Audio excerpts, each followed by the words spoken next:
Bapak dan Ibu peserta BINTEK yang saya hormati, Assalamualaikum warahmatullahi wabarakatuh.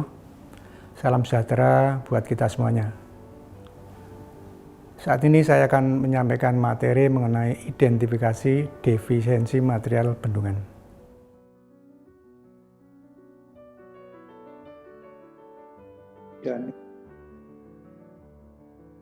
Pada hari ini saya akan menyampaikan materi mengenai identifikasi defisiensi material bendungan. Materi ini kami susun bersumber dari Training Aid of Dam Safety dengan judul modulnya adalah Identification of Material Deficiencies. Bagi bapak-bapak yang ingin memperdalam materi yang akan kita bahas nanti, bapak bisa langsung mempelajari materi ini dari sumbernya. Daftar isi modul. Modul ini kita bagi dalam beberapa bab.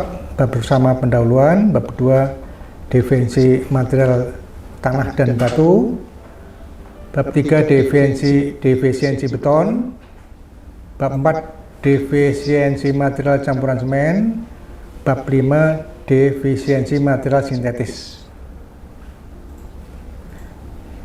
Tapi pada kesempatan ini saya tidak akan membahas semuanya, saya akan bahas mengenai bab 2 yaitu defisiensi material tanah dan batu, dan itu pun akan saya fokuskan pada defisiensi material tanah, dan bab 2 yaitu defisiensi beton. Nanti Bapak dan Ibu silahkan mempelajari modul yang sudah kami siapkan. Nanti pada kesempatan lain saat kita ada kesempatan tatap muka akan kita diskusikan lagi. Selanjutnya kita akan menginjak kepada bab 1 yaitu pendahuluan. Latar belakang. Defisiensi material bendungan dapat mempengaruhi keamanan bendungan, khususnya kalau defisiensi tersebut berlangsung cukup lama, berlangsung terus-menerus. Tegangan-tegangan yang diakibatkan oleh air banjir dapat menyebabkan defisiensi material dari suatu komponen bendungan yang akhirnya dapat mengakibatkan runtuhnya bendungan. Penggunaan istilah defisiensi pada modul ini tidak hanya berarti rendahnya mutu material. Sebagai contoh, beton yang mempunyai mutu sangat baik dapat mengalami keretakan yang membahayakan akibat turunnya fondasi. Jadi di sini betonnya bagus, tapi karena ada penurunan pada fondasi, beton tadi itu akan mengalami tegangan-tegangan yang di luar desain, yang kemudian dapat memicu terjadinya retakan. Nah, kondisi seperti itu juga disebut defisiensi. Jadi defisiensi itu tidak hanya sekedar rendahnya suatu mutu atau juga kemerosotan mutu. Adanya potensi terjadi retakan bahaya tersebut adalah merupakan suatu defisiensi yang dapat membahayakan keamanan bendungan. Oleh karena itu, istilah defisiensi digunakan untuk merujuk pada kondisi yang ditemui pada material yang dapat membahayakan keamanan bendungan. Jadi intinya adalah defisiensi itu apa saja, kondisi apa saja yang dapat membahayakan keamanan bendungan. Kemudian kita masuk bab 2. Bab 2 membahas mengenai defisiensi material tanah dan batu. Tanah dan batu sering digunakan sebagai material konstruksi bendungan urugan, dan juga bangunan pelengkapnya. Pada bab 2 ini membahas mengenai tanah dispersif dan problem yang terkait, serta rekomendasi cara penanganannya, pengujian sederhana untuk mendeteksi tanah dispersif, tipe dan bahaya dari defisiensi riprap dan cara perbaikannya, kemudian identifikasi defisiensi batu yang berbahaya termasuk pergerakan, deteriorasi, rembesan, dan defisiensi perkuatan. Selanjutnya adalah tipe dan bahaya dari defisiensi bronjong dan cara perbaikannya. Yang akan kita bahas nanti adalah hanya mengenai tanah dispersif dan problem yang terkait, kemudian juga pengujian sederhana untuk mendeteksi tanah dispersif. Selanjutnya adalah tipe dan bayar defensi riprap. Yang lain nanti silahkan dipelajari sendiri dan kita diskusikan nanti pada kesempatan tatap muka. Material batu sering digunakan pada konstruksi bendungan dan bangunan pelengkap, yaitu untuk riprap, untuk urukan batu, dan untuk bronjong. Subbab 22, material tanah. Tanah dispersif. Tanah dispersif adalah merupakan salah satu jenis tanah yang berbahaya karena mudah terurai di dalam air yang membuat mudah tererosi. Erosi tersebut dapat dimulai dari suatu retakan tarik atau retakan akibat penurunan, atau juga liang binatang, atau juga mungkin adanya bidang-bidang diskontinuitas pada permukaan tanah tadi, yang kemudian air hujan masuk, terkondensasi masuk ke dalam retakan, lubang yang ada di puncak, kemudian melarutkan tanah yang di dalamnya, dan nanti akan keluar di bagian hilir dan bawa material tanah yang sudah larut tadi. Tanah dispersif mempunyai karakteristik pola erosi yang berupa lubang vertikal atau lubang benam. Gambar di bawah dapat menunjukkan peristiwa tersebut. Jadi ini gambarannya tubuh bendungan yang dibangun dengan menggunakan tanah dispersif. Nanti kalau terjadi retakan, ada liang di atas, maka air hujan akan masuk. Air hujan yang masuk menimbulkan erosi vertikal berupa tunnel-tunnel vertikal. Nah, tunnel vertikal ini kadang-kadang juga disebut, kalau di bendungan disebut sinkhole. Nanti dari sini keluar air di hilir. Air hujan masuk ke hilir sana, keluar membawa material dispersif yang larut. Ini adalah yang disebut erosi vertikal dan juga sinkhole. Ini contoh kondisi yang real di lapangan pada suatu bendungan di, ini namanya bendungan, aduh nggak kelihatan ya.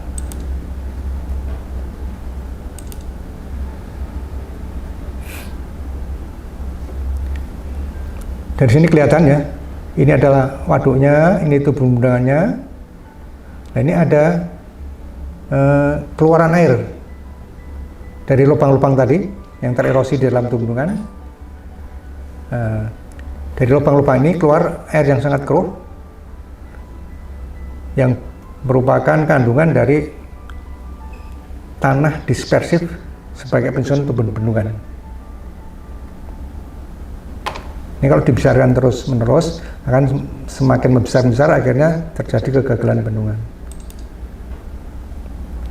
Kadang-kadang tanah dispersif terpaksa digunakan untuk timbunan tubuh bendungan. Untuk itu perlu dilakukan upaya untuk mengurangi atau memperbaiki sifat mudah tererosinya dari tanah tersebut. Problem yang timbul pada tanah dispersif dapat dicegah atau dihindari dengan upaya sebagai berikut. Yang pertama, gunakan filter dan gradasi yang bagus pada kaki bendungan untuk mencegah terbawanya butiran tanah. Tutup dan lindungi kedua lereng menggunakan bahan kimia atau campuran tanah dan kapur. Terus tempatkan campuran tanah dan kapur tersebut pada lokasi-lokasi yang kritis. Nanti kita berikan contohnya bagaimana menempatkan campuran tanah dan kapur pada suatu bendungan. Bahaya dari tanah dispersif adalah tingkat keruntuhan bendungan yang menggunakan material tanah dispersif sangat tinggi. Sering bendungan runtuh saat pengisian awal.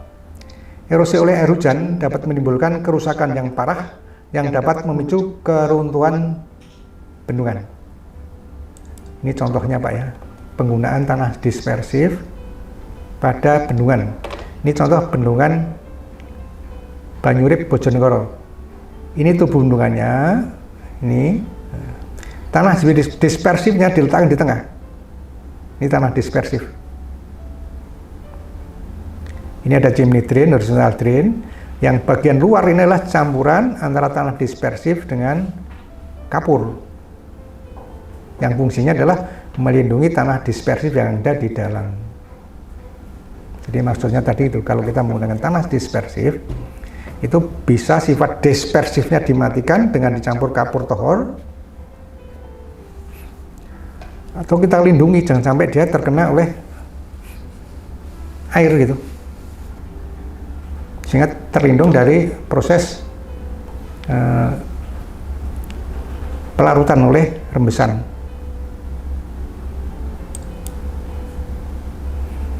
Kemudian identifikasi tanah dispersif.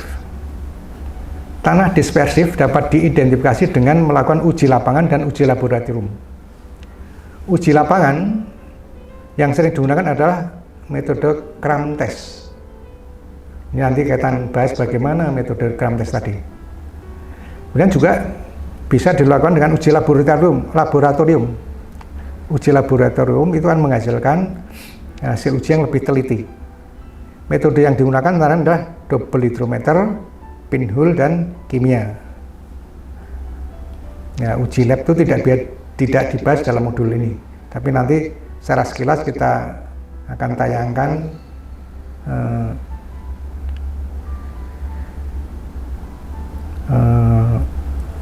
contoh reaksi kimia dalam uji ini. Tanda-tanda tanah dispersif. Tanda-tanda suatu tanah mengandung tanah dispersif adalah: satu, terjadinya erosi vertikal akibat air hujan. Jadi ada tunneling, vertikal tunneling. Yang kedua, ada kerusakan pada area atau bagian yang mudah retak, antara lain sepanjang kondit, sepanjang kabel yang ditanam di dalam gunungan. Terus juga area yang perbedaan kompresibilitas fondasinya besar. Yang ketiga adalah area yang mengalami desikasi. Desikasi artinya adalah, yang dimaksud di sini adalah kondisi yang sangat kering. Pada area tadi kalau habis kering kemudian kena air hujan itu sangat mudah larut. Kemudian tanda tanah dispersif berikutnya adalah pola operasi yang dalam dan sempit. Jadi terjadi pola operasi yang dalam dan sempit atau narrow gully. Kemudian tanda yang keempat adalah tingkat kekeruhan air waduk yang berlebih atau sangat keruh. Nah, ini kita lihat contohkan kondisi-kondisi tadi seperti berikut. Ini adalah erosi yang sangat dalam, ada gully erosion yang sangat dalam. Ini adalah yang disebut tunneling, erosi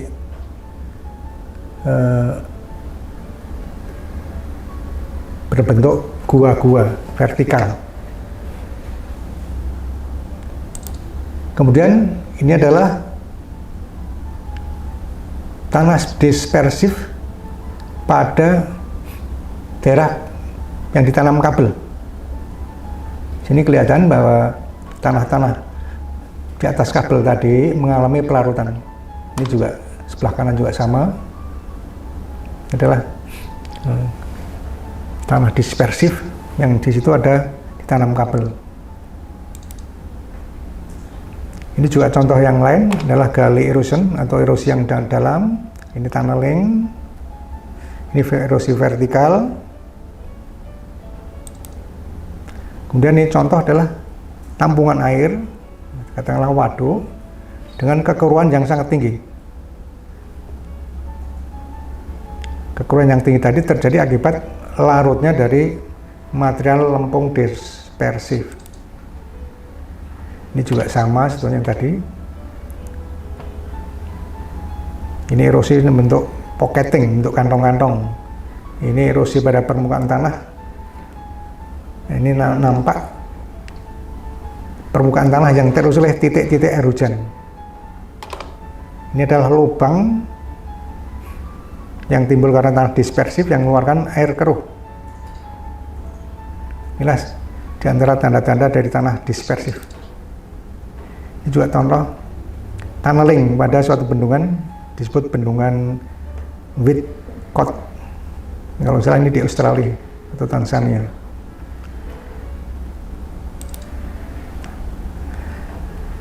Kemudian bila kita menemui jenis tanah ini, ya, apa yang kita lakukan?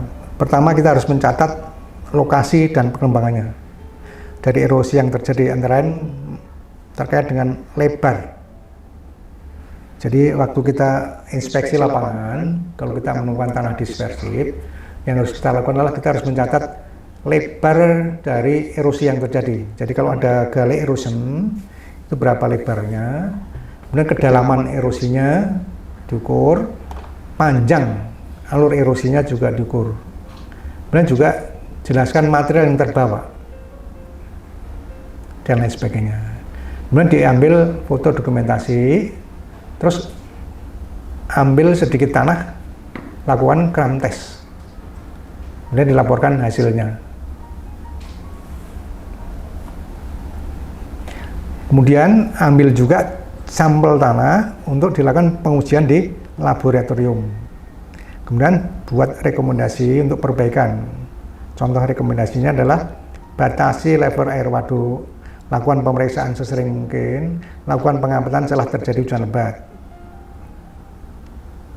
Yang terakhir, kita harus kontak ahli yang berpengalaman untuk membuat evaluasi lebih mendalam. Maka bagi bendungan-bendungan yang tanah timbunannya itu menggunakan dispersif, itu perlu pemeriksaan berkala yang lebih sering, terkait sama lakukan pemeriksaan sering mungkin. Kalau bendungan yang tanahnya tanah normal, mungkin kita cukup pemeriksaan berkala 2 kali setahun, tapi kalau tanah dispersif, ini sebaiknya minimal 4 kali setahun misal itu. Jadi ini kalau kita inspeksi ke lapangan, untuk pemeriksaan lapangan, menemukan tanah dispersif, kita perlu melakukan pencatatan lokasinya, perkembangannya seperti ini, terus foto dokumentasi, lakukan gram test. Nanti gram test ini seperti apa kita jelaskan di belakang. Terus ambil juga sampel tanah untuk uji di lab, buat rekomendasi terhadap pengelola bendungan. Terus hubungi ahli yang berpengalaman untuk membuat evaluasi yang lebih mendalam. Ini contoh drum test ya. Jadi kita ngambil beberapa gumpal tanah. Ini kira-kira ukurannya 1-2 cm. Kemudian kita jemur. Setelah jemur kita rendam dalam air suling. Nanti akan kelihatan tanah yang bagus tidak akan larut, tapi tanah dispersif akan larut. Nah, nanti tingkat pelarutan tadi bisa menentukan tingkatnya dispersif dari suatu tanah. Umumnya tanah dispersif itu mengandung sodium atau natrium bahasa lainnya. Nanti kalau tes di lab itu akan meriksa ini kandungan sodiumnya tadi. Ini prosedur dari uji gram test. Pertama ya, ambil segumpal tanah kira-kira ukuran 1-2 cm. Ya, ini beberapa gumpal yang kita tes. Terus tanah tadi jemur di matahari, terik matahari beberapa jam. Terus letakkan di cawan, diisi dengan air suling. Terus amati setiap 20 menit sampai 60 menit. Nah, nanti hasilnya yang tanah bagus seperti ini ya, ini artinya bagus karena tidak ada yang larut. Kalau yang ini ada yang larut tapi tidak banyak, itu disebut slightly dispersive. Kalau yang sini enggak larut, non dispersif. Kemudian ini yang larutnya agak jadi nanti di sekeliling sini ada seperti melek. Yang meleknya ini sempit, slightly dispersif, tapi yang nanti agak luas dispersif, yang luas sekali high dispersif. Ini contoh realnya seperti ini. Yang paling kiri ini non dispersif, ini tanah yang bagus. Yang kedua, ini ada melek di sekelilingnya, tapi tidak begitu luas. Ini slightly dispersif atau dispersif ringan. Yang contoh ketiga, melek yang terjadi ini lebih luas. Ini kategori adalah moderate dispersif. Yang contoh keempat, ini hampir semua cawan terpenuhi oleh melek disebut dispersif yang tinggi.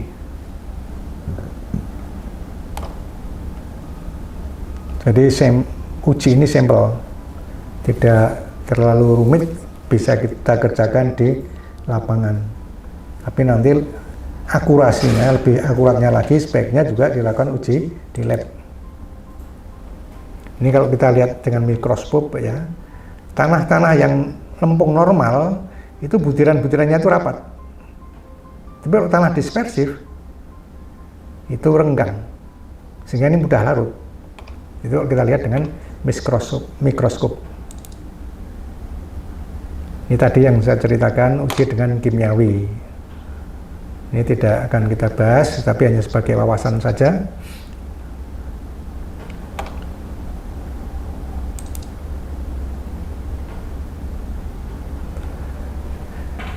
Ini adalah kondisi-kondisi yang dapat meningkatkan terjadinya erosi pada tanah dispersif. Yang pertama, overgrazing. Kalau rumput kita itu terlalu tebal, sehingga air hujan tidak bisa mengalir dengan lancar, dia akan seperti air itu menggenang di situ, ya itu bisa memicu terjadinya erosi pada tanah dispersif. Atau juga kalau kita membuka tanah, ya, penutupnya itu kita buka, topsoilnya kita buka, kemudian kehujanan, itu juga bisa memicu terjadi tanah dispersif. Atau juga kita melakukan penggalian pada tanah dispersif yang kemudian kena air, itu juga bisa memicu terjadi tanah dispersif. Atau juga pemadatan yang kurang bagus, kita nimbun tanah, pemadatannya kurang bagus, itu juga bisa meningkatkan terjadi erosi karena dispersif. Kemudian juga concentration of runoff, jadi aliran yang ngumpul, itu juga bisa memicu terjadi dispersif. Atau juga ini ada septic trench, jadi saluran pembuangan, itu juga bisa terjadi erosi dispersif itu. Atau juga pada drain dan culvert, itu juga bisa terjadi erosi pada tanah dispersif. Ini pencegahannya, ya kita perlu perhatian, perlu ada pelatihan terhadap para petugas untuk memahami bahaya dan indikasi tanah dispersif, bagaimana mengatasinya.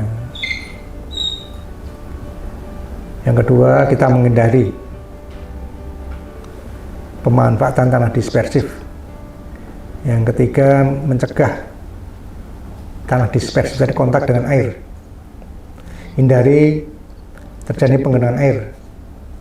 Jangan membuang topsoil. Menutup permukaan tanah dispersif dengan topsoil. Meminimalkan penggalian kalau kita ada pekerjaan konstruksi dan sebagainya. Dan lain upaya-upaya pencegahan untuk menghindari terjadinya pelarutan tanah dispersif.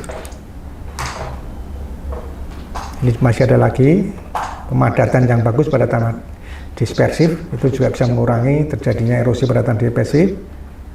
Terus perbaikan secara kimiawi, terus pengendalian manajemen air permukaan. Pengendalian kimia itu biasanya kita campur dengan tadi, dengan lime, dengan kapur, sehingga sifat dispersifnya itu jadi hilang. Ini contoh penanganan di lapangan. Pada area yang tanah dispersif terjadi pelarutan, buat galian memanjang, kemudian diisi kembali dengan gypsum, terus dilapisi dengan sand block, gypsum sebagai filter ya, jadi kasih filter hilirnya lagi, terus dipadatkan dengan baik. Tapi ini tidak dipenuhkan pada suatu area tertentu. Kita lanjut dengan riprap. Sudah mulai. Kita menginjak ke subbab 23, yaitu mengenai masalah riprap. Riprap terdiri dari bongkah-bongkah batu pecah atau boulder untuk melindungi lereng hulu dan hilir bendungan atau lantai saluran pelimpah pelindung lining plangpul dan outlet. Riprap memberi perlindungan terhadap erosi akibat gelombang, erosi permukaan yang kecepatnya tinggi, dan juga terhadap angin. Beton precast juga dapat digunakan sebagai riprap, tetapi yang banyak digunakan adalah riprap dari batu. Riprap pada lereng hulu bendungan paling tidak terdiri dari 2 lapisan, yakni lapisan dalam terdiri dari lapisan filter, biasanya terdiri dari pasir dan kerikil. Kemudian lapisan di luar terdiri dari kerakal atau kobel ukuran 2,5 sampai 10 in dan batu bongkah atau boulder ukuran di atas 10 inci yang cukup berat agar tidak mudah terbawa oleh hempasan gelombang. Jadi yang namanya riprap itu tidak hanya di lereng hulu, bisa juga di lereng hilir, bisa juga di kolam olah plangpul, di outlet juga dapat, bisa. Nanti kita berikan contohnya. Nah, ini loh riprap yang dipasang di lereng hulu. Dia dipasang pada daerah fluktuasi air aja, air yang berfluktuasi, di situ yang kita lindungi. Yang hilir ini di outlet. Riprap sendiri terdiri dari 2 lapis. Lapisan bawah ada lapisan filter yang merupakan campuran dari pasir kerikil. Lapisan yang luar adalah tadi campuran antara kerakal sama bongkah batu, boulder dan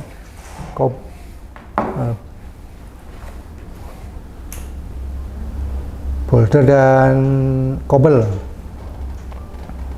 Ini contohnya riprap.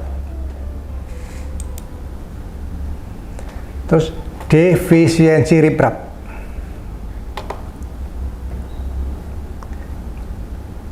Bila riprap itu sebagai pelindung erosi rusak oleh hempasan gelombang, dapat memicu terjadinya longsoran pada lereng yang dilindungi.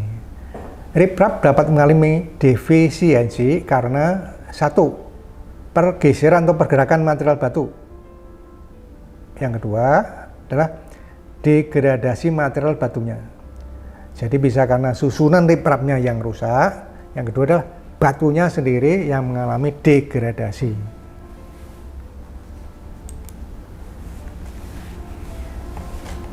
Yang pertama, pergeseran riprap. Jadi tadi masalahnya bisa pergeseran atau pergerakan. Yang kedua, degradasi. Sekarang kita bahas pergeserannya. Yang dimaksud dengan pergeseran riprap adalah bergesernya batu-batu riprap dari posisi semula. Akibat pergeseran tadi, lapisan filter di bawahnya akan terekspos atau lapisan riprap menjadi lebih tipis yang akan mengurangi fungsi sebagai pelindung lereng hulu. Pergerakan atau pergeseran riprap tersebut dapat disebabkan oleh 1. Riprap yang kurang tebal. Jadi riprapnya terlalu tipis, kena hempasan gelombang dia bergeser. Yang kedua, ukuran atau gradasi batu kurang memadai yang menyebabkan terbawanya butiran pasir filter di lapisan yang dalam. Jadi ukurannya mungkin terlalu kecil sehingga ringan, di saat terhempas gelombang dia bergeser. Atau gradasi batunya kurang baik. Riprap itu harus ada ukuran besar, ada ukuran kecil yang saling mengunci. Tapi kalau gradasinya mungkin sama semuanya, tidak sama, ukuran butirannya sama semua, tidak ada saling mengunci. Dia harus saling mengunci. Jadi dia harus cukup berat dan butiran riprap itu harus terjadi interlocking, saling mengunci. Kemudian penyebab lainnya adalah kurang baiknya penjangkaran pada bagian kaki riprap. Jadi pada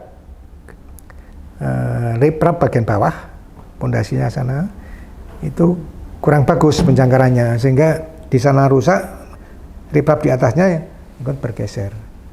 Kemudian yang keempat, hilangnya support dari fondasi tanah di bawahnya. Nah, kemungkinan bisa saja tanah di bawah riprap itu turun atau kosong karena terbawa oleh aliran gelombang. Karena gelombang jadi tertarik oleh gelombang. Nanti kita contohkan kasus riprap yang supportnya tadi hilang. Kemudian hilangnya atau tidak memadainya gradasi lapisan filter. Filternya tidak cukup bagus untuk melindungi timbunan di dalamnya. Kemudian juga bentuk batunya pipih atau bulat, sehingga mudah terguling terbawa empasan gelombang. Batu yang pipih begitu kehantam gelombang itu mudah bergeser. Demikian juga kalau bulat, dia tidak bisa saling mengunci. Kemudian juga kurangnya berat batu, batunya terlalu ringan, sehingga waktu terhempas gelombang, dia akan tergeser. Yang berikutnya adalah ukuran dan berat batu terlalu bervariasi. Ukurannya dan beratnya terlalu bervariasi, sehingga yang ukuran-ukuran kecil atau yang kurang berat itu mudah tergeser karena gelombang. Kemudian jenis batu yang mudah lapuk. Batunya yang lapuk nanti akan terjadi degradasi pada material batu riprap. Kemudian lereng yang tidak rata. Jadi lereng yang dilindungi sendiri tidak rata, sehingga ketebalan riprapnya tidak sama, ada yang bagian tebal, ada yang bagian tipis. Ini juga mudah riprapnya mudah rusak. Terus terjadi pemisahan butiran saat pemasangan. Jadi butiran-butiran yang tadinya susunannya gradasinya bagus itu jadi segregasi saat pemasangan. Kemudian juga banyak terdapat rongga di antara batu-batu riprap. Ini sering kita jumpai di lapangan ya. Di antara riprap batu-batu besar itu kosong, tidak terisi, banyak rongga. Ini juga memudahkan riprap untuk mengalami pergeseran. Yang terakhir ini yang sebenarnya tidak teknis tapi non teknis sosial, adalah pemancing ikan.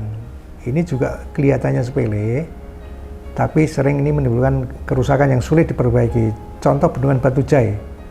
Bendungan Batu Jai itu sampai sepanjang puncak dikasih pagar tinggi sekali untuk menghindari pemancing di sana. Karena pemancing itu kalau mancing di lapangan, dia akan mengangkat batu-batu riprap untuk duduk.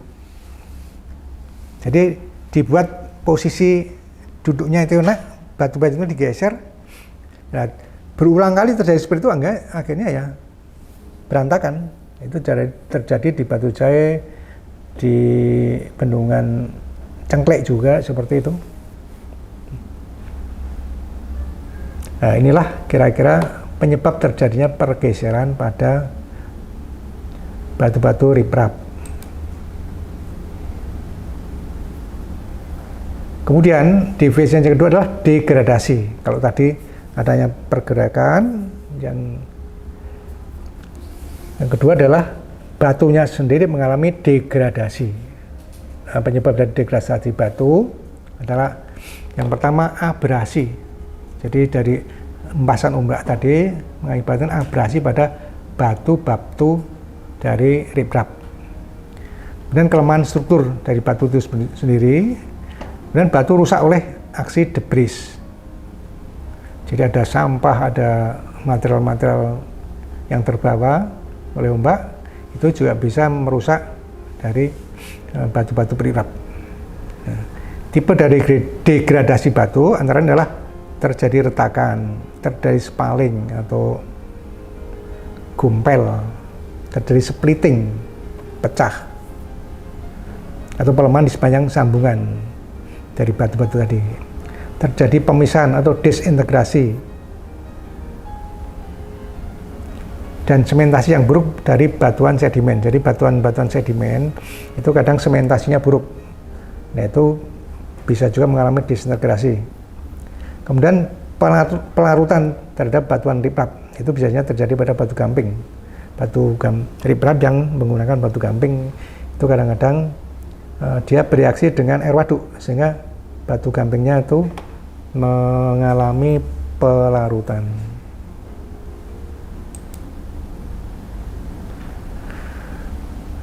Ini subbab 232 membahas mengenai tanda-tanda defisiensi riprap. Pada umumnya, defisiensi riprap berkaitan dengan masalah kurangnya pemeliharaan rutin. Seperti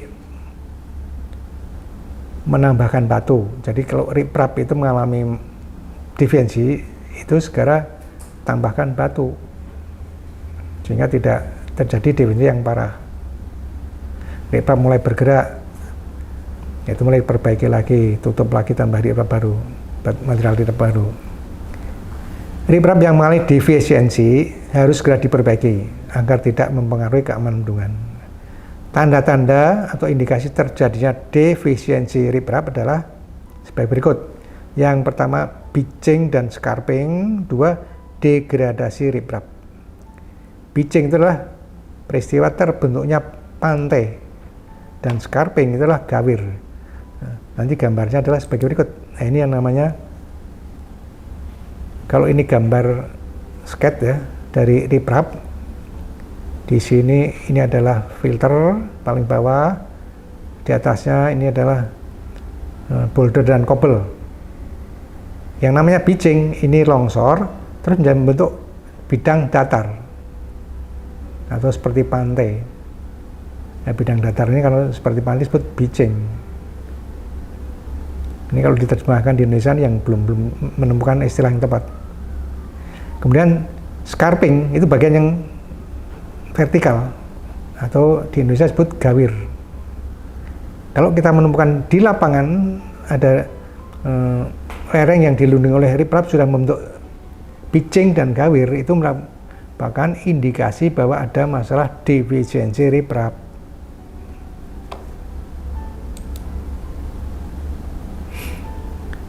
Kemudian indikasi kedua adalah degradasi riprap.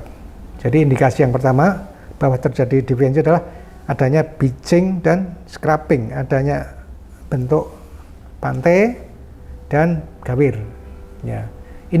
Indikasi kedua adalah terjadi degradasi riprap, terjadi penurunan mutu dari riprap. Riprap dapat mengalami degradasi seiring dengan waktu. Aksi gelombang, cuaca panas dan dingin dapat mempercepat terjadinya degradasi tersebut.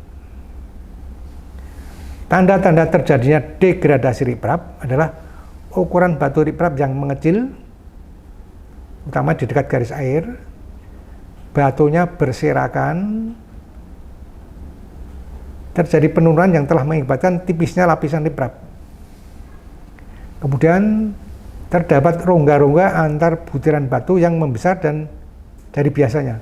Jadi di antara butiran-butiran batu itu ada rongga. Nah, rongganya itu semakin membesar. Itu ciri-ciri terjadi degradasi riprap.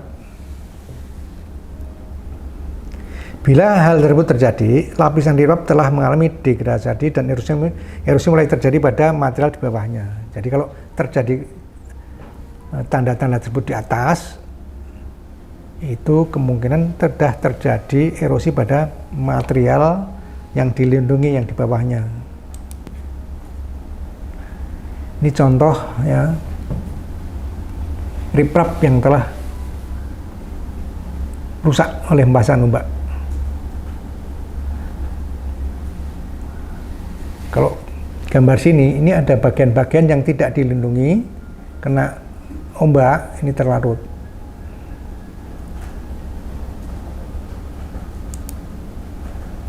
Ini juga degradasi terhadap batu-batu riprap. Ini contoh ya. Ini batu andesit yang sudah mengalami alterasi. Ini mulai terjadi pelapukan, pecah-pecah, splitting. Ini juga pecah-pecah menjadi ukuran kecil. Ini batu riprap dari andesit yang alterasi, ini batu basalt, ini batu lempung yang bawah ini.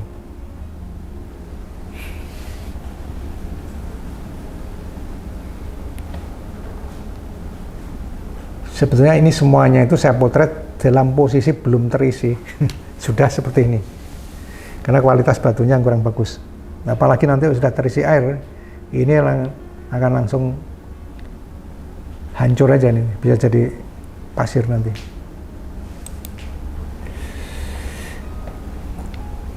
Laporan defisiensi riprap. Jadi kalau kita melakukan pemeriksaan lapangan atau inspeksi lapangan, kebetulan terjadi defisiensi riprap, maka kita perlu buat laporan atas defisiensi riprap tersebut.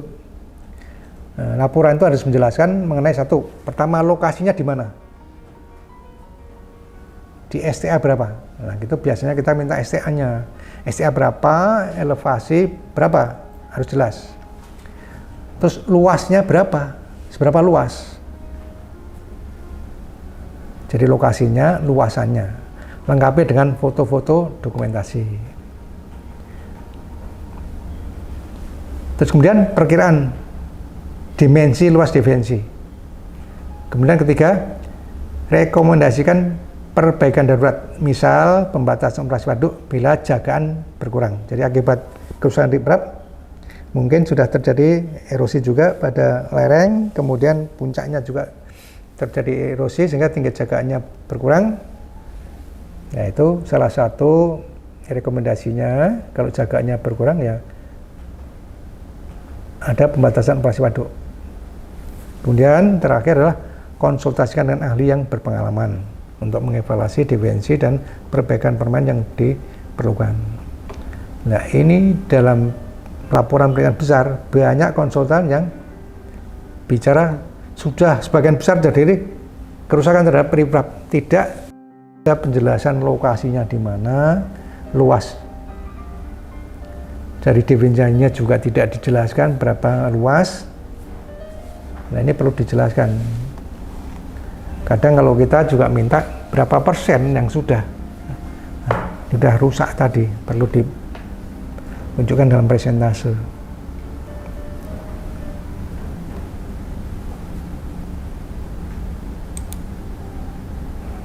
Ini contoh riprap dalam bentuk blok-blok beton. Nah ini di bawah blok beton supportingnya hilang. Yang tadi yang saya ceritakan di depan, salah satu penyebab pergerakan riprap adalah karena supporting di bawahnya itu hilang. Nah, kenapa hilang? Mungkin susunan riprapnya kurang bagus, hempasan gelombang ini ya, gelombang yang balik itu membawa material keluar, akhirnya kosong. Nah indikasi-indikasi riprap beton gini yang bawahnya kosong, ini kalau kita pukul berbunyi dung dung dung dung. Tapi kan ini yang supporting di bawah itu masih bagus, dia bunyinya nggak nyaring. Ini juga kasus riprap dari beton.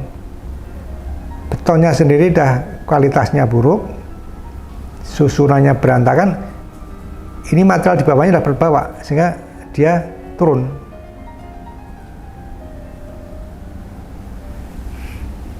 Bahkan ini dari sini kelihatan dah retak. Jadi keliling ini dah rusak, dari sini dah terbawa. Keliling ini material di bawahnya dah terbawa. Sekarang kesimpulan dari bahasan tadi, yang kita bahas tadi adalah ada tanah, ada soil, yaitu dispersive soil, ada riprap. Nah, salah satu kasus defensi soil adalah dispersive soil. Jadi tanah bermasalah itu macam-macam ya, Pak. Salah satu tanah bermasalah itu bisa juga berupa dispersive soil. Ada juga tanah lunak, itu tanah bermasalah juga. Ada juga tanah runtuh, tanah collapsible, itu juga tanah bermasalah. Nah di sini yang dibahas adalah dispersive soil. Salah satu tanah berproblema adalah dispersive soil.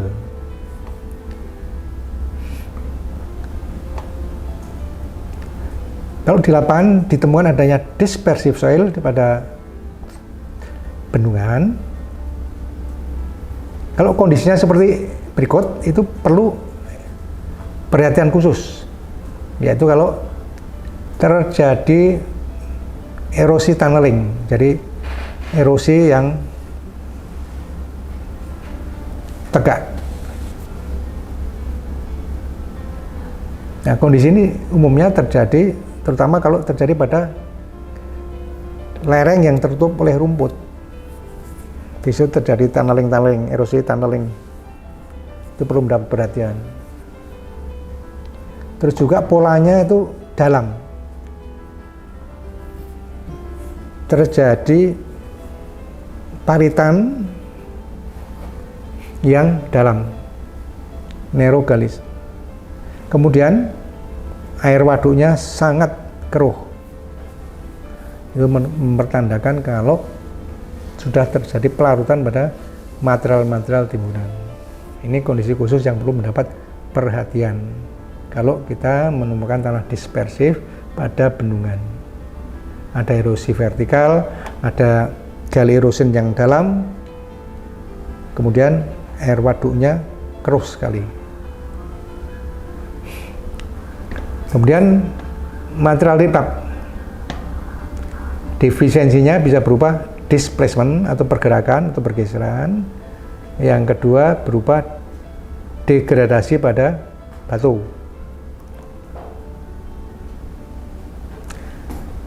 Nah, ini perhatian khusus perlu kita terhadap kondisi tadi adalah kalau yang pertama dia ada terbuka, tersingkap, riprapnya tersingkap sehingga kelihatan lapisan pasirnya atau kelihatan lapisan timbunan di bawahnya.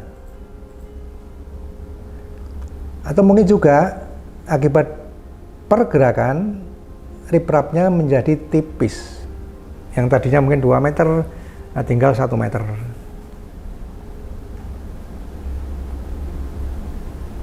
Mungkin juga kasus yang lain adalah terbukanya filter. Jadi riprapnya bergeser, nampak filternya. Atau juga material bawahnya, material timbunannya nampak. Kondisi seperti ini harus mendapat perhatian khusus, segera perbaikan seperti ini. Atau yang terakhir terjadi pitching dan scraping tadi, terjadi bentuk-bentuk pantai dan gawir. Itu sudah perlu perhatian khusus itu.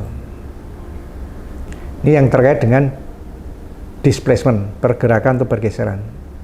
Dan defensi yang kedua dari riprap adalah degradasi pada batu-batu riprap.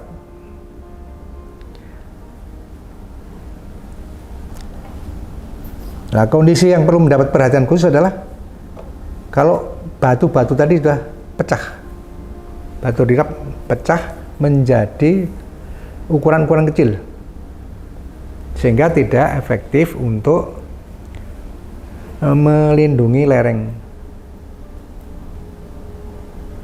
Kemudian adalah terjadi erosi di bawah riprap.